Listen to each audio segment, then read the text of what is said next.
Hello survivors, and welcome to another video. In today's video we are part of the weapon series still. We're on the Elementalist and this one's going to be a very interesting one. The runes we're going to be running are the same. It's still weapon expert, reroll mastery and unexpected arsenal with multicast mastery, crit mastery, vulnerable target and versatile strength.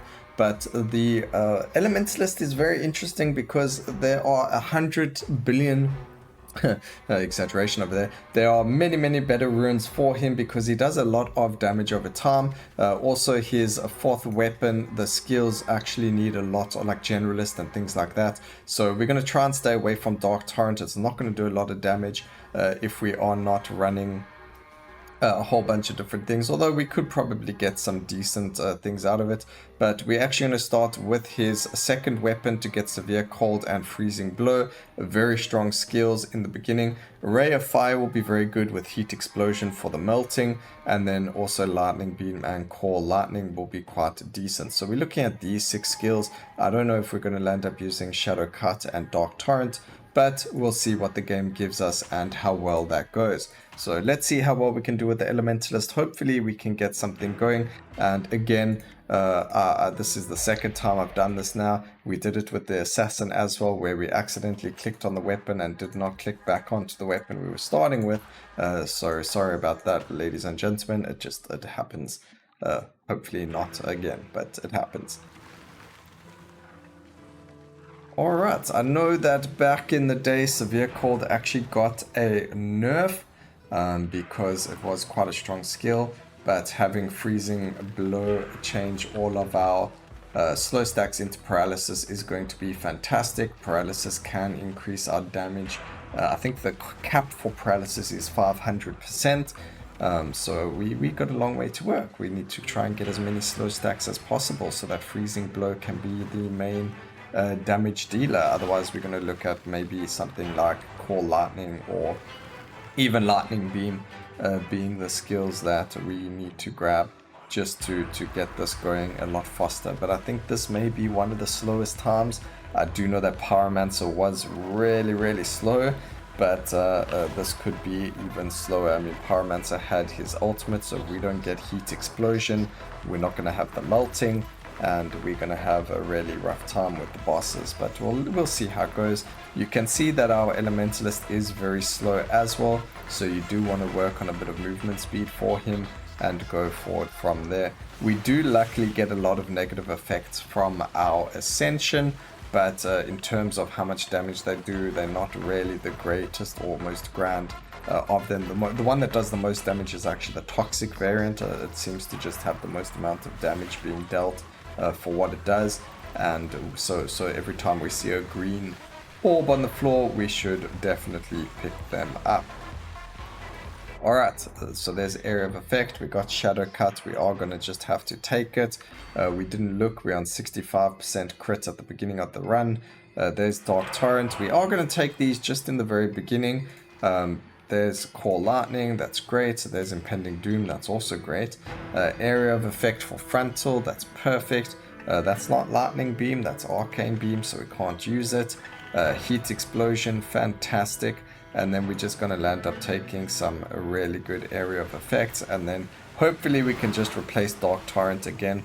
I don't feel like the skill is going to do that much damage, but it is a strong skill, so maybe even with these runes and with these skills it can still deal a decent amount of damage. We have been surprised by skills like Wild Strike, as well as a few other ones that are dealing a lot of damage with a minimal amount of effort put in there for the skills. So we'll see just how well this first boss fight goes. It's looking horrendous though already, and we just started, so yeah, we'll have to see how things go forward from here.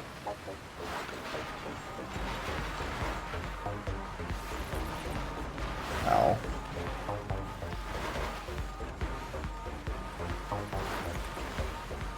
Okay, we are going to have to work on movement speed. We're just going to need that a little bit more, and I think we are going to have to just change the dark torrent. Well, let's actually see. So let's go to skill breakdown over here. Dark Torrent dealing the most amount of damage, so we're going to keep it. Core Lightning dealing the least amount of damage, and they've been active the same amount of time. I think we can give this a little bit more time for it to work. Maybe replace the Shadow Cut. 1.2 second. Okay, we'll replace Core Lightning then with the Lightning Beam. It will be a lot better for us just in terms of how it rolls out there. So cast frequency over there. We're gonna skip active skills now. Grab ourselves as much crit. Multicast would be good. We want some bleed over there. Sure, a swift. Cast frequency over crit over there. Again, cast frequencies over the crit. Give ourselves the damage for burst. That's great. Some cast frequency there. The movement speed is going to be invaluable, so we're going to grab that as well. So we'll see how it goes, but Dark Torrent is surprising us again. Like I said, it's going to be very possible that it does surprise us with this damage, and the skill breakdown did show us that. And Lightning Beam is going to be better than Core Lightning.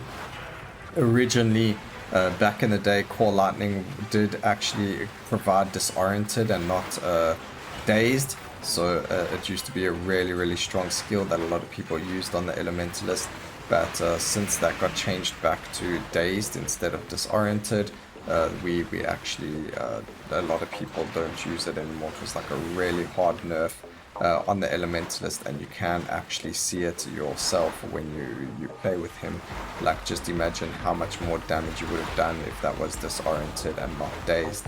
But Elementalist really not doing a lot of damage over here to these bosses. I really don't see him doing well. The other thing that could be a problem is that we're getting like really terrible matchups with bosses. So we're getting some terrible boss fights. The boss matchups, so we get like a lot of the ones that like to chill at the back and not take a lot of damage and so on and so forth. So that does make a big difference. We don't have a lot of area of effect for a lot of these skills, so we are going to actually grab the area over here. We don't need that, we need expansive. Grab that, do damage, grab that, reroll this. Cast frequency, that's fine. So we need to get very close for freezing blow. We're not getting as close as we want to. Again, it's because of the types of bosses we have. I would actually like to go have like a Chaos Bringer, the Fallen Knight, and the Prophetess as my bosses, but we don't get to choose them, so it is what it is. Hey, wouldn't it be cool if the game added a boss rush into the game, so like a way to farm major soulstones if there was like a resource sink for them, and then all you do from the beginning of the game is fight bosses. Obviously they start off with far less life because they spawn at minute 1, but wouldn't that be really cool if we could fight just bosses, no other enemies but bosses? That would be really interesting and really fun to experiment with. A boss rush mode in Soulstone Survivors. Let me know what you guys think about that idea. Alright, we are killing things a little bit faster now, but still in a bit of a dwang with regards to just how much damage we're doing. It's just not enough. As you can see, I mean, we stood behind the boss there for a good amount of time and he just wasn't dying fast enough. So I don't know how this is going to go with any of the other bosses, although it's only been 5 minutes, so I don't know why I think it's not so strong. They're the next bosses. We do have 13 skill points to use. Let's just put some into HP as well. Grab the magnetic. Cast frequency, a beautiful area of effect. I'm very happy to see that. Cast frequencies, again, more area of effect will be fantastic for our heat explosion because of the melting. Reducing the armor of the bosses will make it easier to kill them, or make it quicker to be able to kill them, if that's even making sense. But anyway, you understand what I'm saying, I'm sure.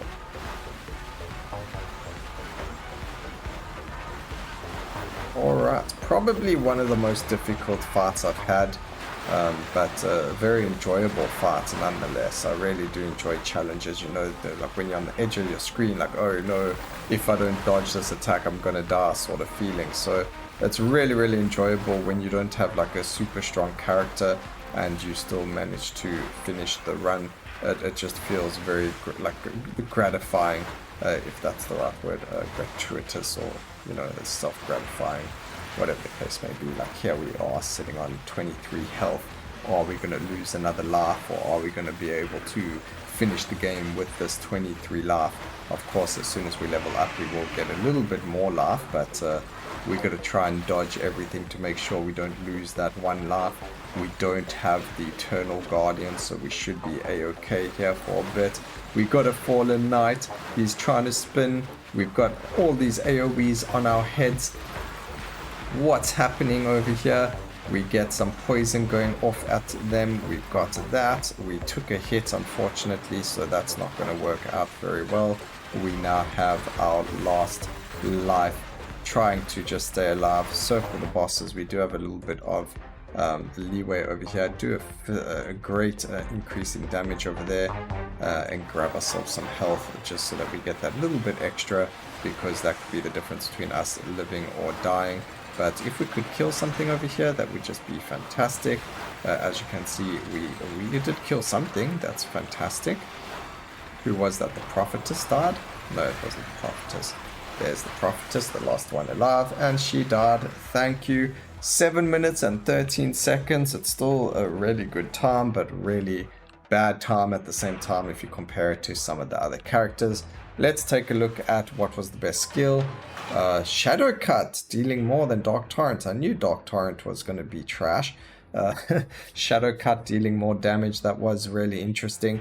Very interesting to know is that our Ascension dealt more damage than Core Lightning. So Core Lightning, Lightning Beam and Core Lightning, really trash skills nowadays. Severe Cold, even less damage than Glacial Rays nearly did even more damage, so that is just complete trash. But Freezing Blow, Dark Torrent, and Sudden Cut and Heat Explosion doing well over there. So I hope you guys enjoyed the video.